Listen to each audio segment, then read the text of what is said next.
My sister Nia stood at the center of her baby shower, 7 months pregnant, one hand resting on her perfectly round belly and the other lifting a champagne flute filled with sparkling cider. Sunlight poured through the tall country club windows, catching the diamond on her wedding ring as she raised her glass. "At least my baby will have a father," she said, looking straight at me with that smile she'd perfected back in childhood. The one that looked sweet and harmless to everyone else, but felt like a blade to anyone who truly knew her. The room erupted into applause. 40 guests clapped like she'd just announced a miracle cure instead of taking a deliberate shot at me and my son. My mother, Donna, actually stood up from her chair, nodding with approval, as if Nia had just delivered an inspiring speech. Beside me, my 10-year-old son, Devin, slipped his small hand into mine beneath the tablecloth. I could feel him trembling, not with fear, but with something else I didn't yet know how to name. What happened next would make everyone in that room wish they'd kept their mouths shut. Because my quiet, observant son, the boy they'd all silently written off as another sad statistic from a broken home, was about to drop a truth bomb that would shatter their picture-perfect world into pieces. My name is Ree. I'm 35 years old, and I work as a marketing manager at a tech startup downtown. I've been raising my son alone for the past 2 years. Not by choice at first, but now I wouldn't trade our life for anything. My ex-husband Troy left when his gambling addiction finally consumed everything: our savings, Devin's college fund, credit cards I didn't even know existed. The divorce was finalized on a rainy Tuesday in March, and I still remember walking out of the courthouse feeling like I could breathe for the first time in years. Devin is the light of my life. He's 10, but sometimes when he looks at me with those serious brown eyes, it feels like he's lived 100 years already. He reads nonstop, builds elaborate Lego cities across our living room floor, and notices things other people miss entirely. His teachers call him gifted. His counselor says he's remarkably well-adjusted. My family calls him unfortunate. My sister Nia is 32 and has always been everything I wasn't. She married Mike right after college in a ceremony that cost more than my annual salary. She lives the kind of life that photographs beautifully for social media. The colonial house in Westchester, the brand new SUV, designer maternity clothes that cost more than my monthly mortgage. Every Christmas, she sends out professional photo cards where everyone wears matching sweaters and smiles like nothing has ever gone wrong. Mike, her husband, is 34 and owns a chain of real estate offices across the tri-state area. He's the kind of man who shows up to family dinners in a polo shirt and khakis, talking loudly about market trends and investment strategies. He calls everyone buddy or sport, including me, which always makes my skin crawl. He never misses a chance to remind people that he's self-made, that he built everything from nothing, that he knows what it takes to win in this world. My mother, Donna, is 58 and has never forgiven me for divorcing Troy. In her world, women endure. They make it work. They don't admit failure or air dirty laundry. Appearances matter more than reality. She still introduces Nia as my daughter, the wife of a successful businessman, and me as my other daughter. My father, Carl, is 60 and lives by one rule: avoid conflict at all costs. He's mastered the art of being present without really being there, nodding along to whatever my mother says while retreating behind his newspaper or onto the golf course. He taught me how to throw a curveball and change a tire, but never how to stand up to the people who were supposed to love me unconditionally. The baby shower was meant to be Nia's crowning moment, a celebration of her flawless marriage producing its flawless child. The room was styled like a magazine spread, pink and gold decorations everywhere, games with prizes, a candy bar arranged to match the theme, and a cake so beautiful it seemed criminal to cut into it. Every guest had been carefully chosen to witness and validate Nia's success. What none of them knew was that the people who point fingers often have the most to hide. And sometimes, a 10-year-old boy can see truths that adults spend their entire lives avoiding. I should have known the day would be a disaster when my mother called me 3 times that morning. The first call came at 7 while I was packing Devon's lunch. The second interrupted my shower. The third caught me wrestling Devon into his good polo shirt, the one without the tiny stain on the collar I hoped no one would notice. "Ree, I'm serious," Mom said over speakerphone while I straightened Devon's collar. "This is Nia's special day. Just smile, give your gift, and try to blend in." Blend in. That had been my role for as long as I could remember. Be quiet while Nia shined. Don't make waves while she sailed through calm waters. 2 years after my divorce, I was still the family scandal. The Rosewood Country Club looked like something out of a movie when we arrived. My aging Honda Civic seemed painfully out of place between the Mercedes and BMWs in the lot. Devon noticed, even if he didn't say anything. He just adjusted his shirt and grabbed the gift bag. "You remembered the card, right, Mom?" he asked. "I remembered everything," I said, forcing a smile. "We're going to be perfect guests." The garden room had been transformed into a Pinterest fantasy. Balloons arching over the gift table, mason jars wrapped in lace holding pink roses, a glittering banner announcing a little princess on the way. About 40 guests were already mingling, their voices buzzing with excitement. "Remember what we talked about," I whispered to Devon. "If anyone says something that makes you uncomfortable, squeeze my hand twice." "I know, Mom," he said calmly. "We're okay." I wanted to believe him. My relationship with Nia had always been complicated, shaped by years of comparison and a competition I never asked to enter. Growing up, she was the straight-A student who made the honor roll every semester without effort. I was the B student who stayed up until midnight trying to claw my grades higher. She dated the football captain and went to prom in a gown that made her look like royalty. I went with friends and left early to watch movies on someone's couch. She married Mike in a ceremony with 200 guests and a reception at this very country club. I married Troy at the courthouse, with only our parents and his sister present. What the family photos never showed was that I was happy in my simple life, until Troy's addiction turned it into a nightmare. Nia may have had the grand wedding, but I had real love, at least for a while. And when that love became toxic, I had the strength to walk away. That had to count for something, even if my family refused to see it. Mom greeted us at the entrance with her practiced smile, the one she reserved for church events and family photos. She wore a pale yellow dress dotted with tiny flowers, her hair freshly styled. "Ree, you made it," she said, as though there'd ever been doubt. "And Devon, don't you look handsome?" She leaned closer, lowering her voice. "Try to be happy for your sister today. This is her moment. Don't ruin it with any of your drama." My drama. As if being a divorced single mother was a performance instead of a life. The trouble truly began during the gift opening, though I should have seen it coming the moment we sat down. Nia was placed front and center in a throne-like chair decorated with ribbons and miniature baby bottles. She glowed in her floral maternity dress, a designer piece she'd made sure to tell me cost $800. Mike stood behind her, hands resting possessively on her shoulders, playing devoted husband like he was auditioning for a commercial. "Oh, this one's from Cousin Janet," Nia squealed, holding up a silver box tied with an enormous bow. Each gift was unwrapped with theatrical flair and held up for admiration while her friend Bethany dutifully recorded everything for thank you notes. A designer breast pump from Mike's mother, a $1,000 stroller system from her book club, each present more extravagant than the last, turning the shower into a parade of wealth. Then she reached mine. "This one's from Ree," she announced, her tone shifting just enough to prepare the room for disappointment. She opened the bag slowly, peeling back the tissue paper piece by piece.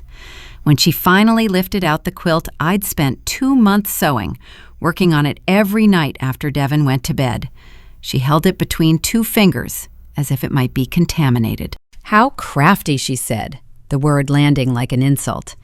"You always were good with your hands. Had to be, raising Devon alone and all." The room shifted. A few people laughed nervously, unsure whether it was a joke or cruelty dressed as humor. Devon stiffened beside me, his fork hovering halfway to his mouth. "Each square has a different nursery rhyme," I said, forcing my voice steady. "I embroidered them all by hand. The backing is organic cotton, hypoallergenic." "How thoughtful," Nia replied, folding the quilt carelessly and setting it far from the pile of approved gifts. Well, we can't all afford to shop at Bergdorf's. Some of us have to get creative with our limitations. Actually, Devin said quietly, handmade gifts are usually more valuable than store-bought ones. Every head turned toward him. That quilt probably took over 100 hours to make. At minimum wage, that's worth more than most of these presents. Mike laughed, that booming, performative laugh he used in business meetings. Look at the little mathematician. Too bad life isn't about counting hours, right, sport? It's about what you can actually provide. That was when my mother joined in from her seat beside Nia. Some women just make bad choices, she said loudly, looking straight at me. Thank goodness Nia learned from her sister's mistakes. She waited for the right man, built a proper foundation. Mrs. Peterson nodded vigorously from the next table. Children really do need both parents. Studies show kids from broken homes struggle academically and emotionally. My grades are better than most kids in my class, Devin said, his voice stronger now. I'm in the gifted program. Of course you are, sweetie, Nia said with exaggerated sympathy. You're doing the best you can with your circumstances.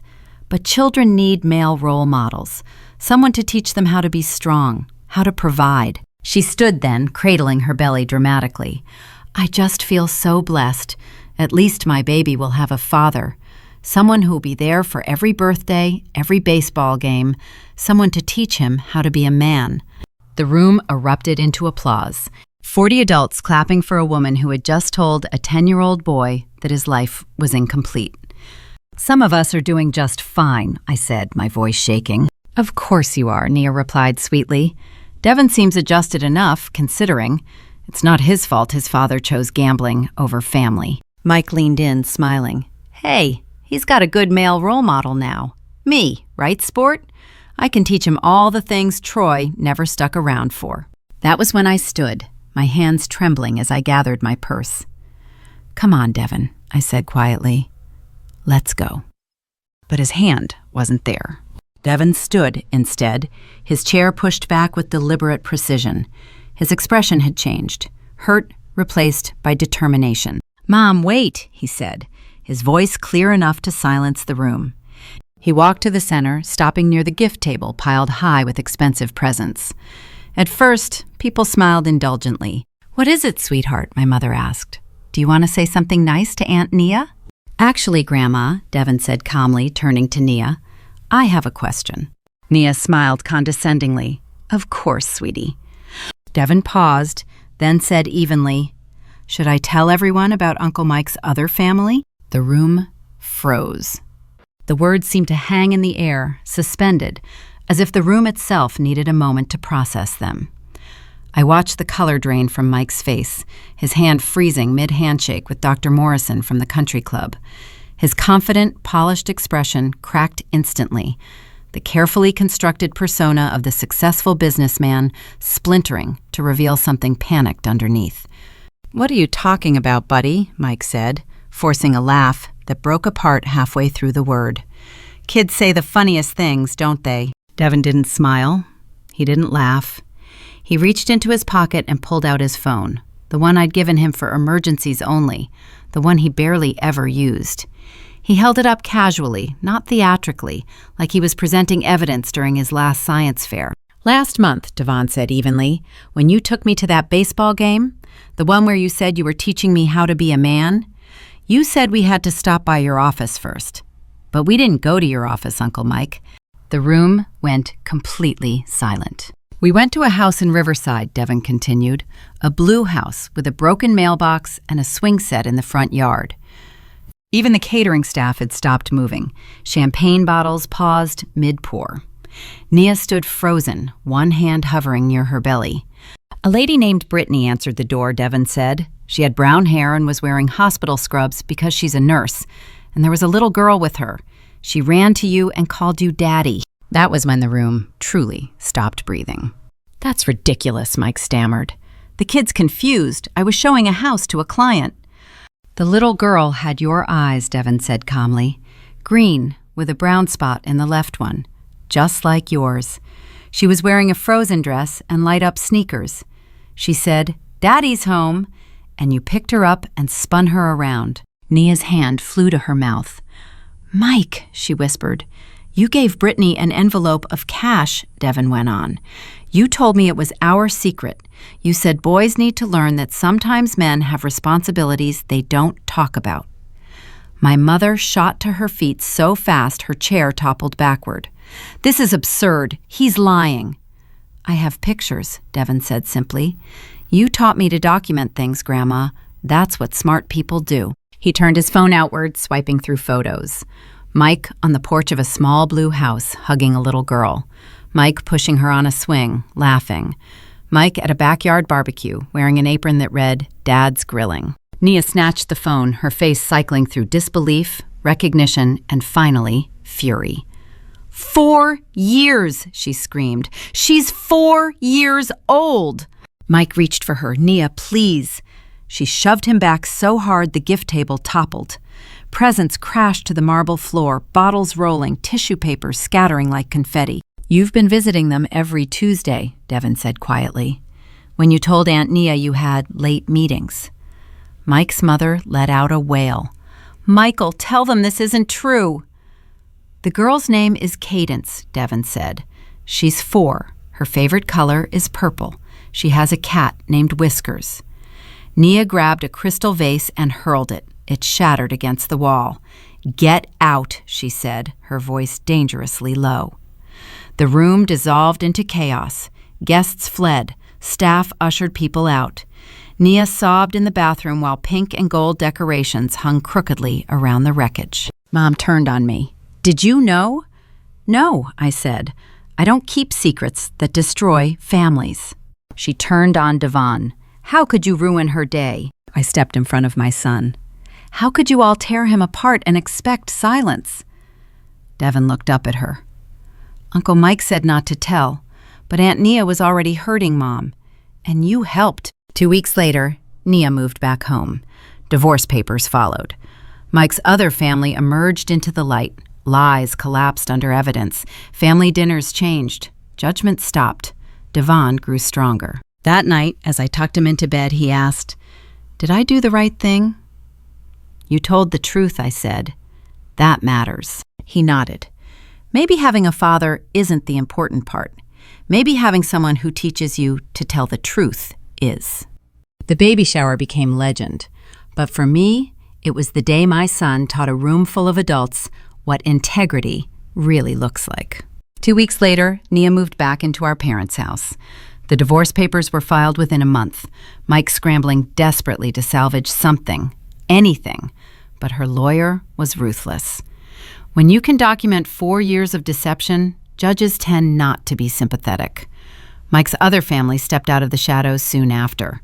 Brittany had been told he was separated, that a divorce was coming, that finances just needed time to be handled properly. She'd been raising Cadence alone, believing his promises that soon they'd be a real family. The truth hurt everyone it touched, but once exposed, there was no way to put it back. Family dinners are different now. We actually have them, for one thing. Nia doesn't joke about my single motherhood anymore. Last week, she asked me for advice, quietly, humbly, about raising a child alone. My mother doesn't make comments about bad choices or broken homes. She learned what I'd known all along. Judgment has a way of circling back, and the people who point fingers often have the most to hide. Devon and I grew even closer, if that was possible. That night after the shower, he sat on his bed while I tucked him in, something he usually insists he's too old for, but needed then. The room was dark except for the soft glow of the hallway light. "Mom," he asked quietly, "did I do the right thing?" I sat on the edge of the bed and smoothed his hair back. "You stood up for us," I told him. "You showed them that being a single-parent family doesn't make us less than. It makes us honest. It makes us real. It makes us strong." He nodded, thinking, then said something I'll never forget. "Uncle Mike had a dad. Dad had a dad. But they both became liars. Maybe having a father isn't the important part. Maybe having someone who teaches you to tell the truth is." The baby shower story became local legend. People still whisper about it at the grocery store, about how little Devin Matthews exposed Mike Harrison's double life at the Rosewood Country Club. But for me, it became something else entirely. It became the day my 10-year-old son taught a room full of adults that perfect families don't exist, that single mothers raise warriors, and that sometimes the people with the least have the most integrity. Nia gave birth 2 months later to a beautiful baby boy she named Oliver. I was there in the delivery room, holding her hand, being the sister she needed me to be. Despite everything, the betrayal, the humiliation, the shattered illusions, she called me the next day while I was at work. "I'm sorry," she said, her voice raw with exhaustion and emotion. "For everything. For all those years. I thought my life was perfect, and yours was the cautionary tale." "None of us have it figured out," I told her. "But now Oliver has something more valuable than a perfect family story. He has the truth. He has authenticity. That's a better inheritance than any lie, no matter how beautifully it's wrapped in pink and gold balloons." Devin and Oliver are inseparable now. My son is the fiercely protective older cousin, teaching Oliver about dinosaurs and planets and all the things that fascinate him. He's showing him that families come in all shapes and sizes, and that love isn't measured by who's present, but by who shows up honestly and stays with integrity. If this story resonated with you, if you've ever been judged for not having the perfect family, please share it. Leave a comment about your own experience with family judgment, or about a moment when you found strength in an unexpected place.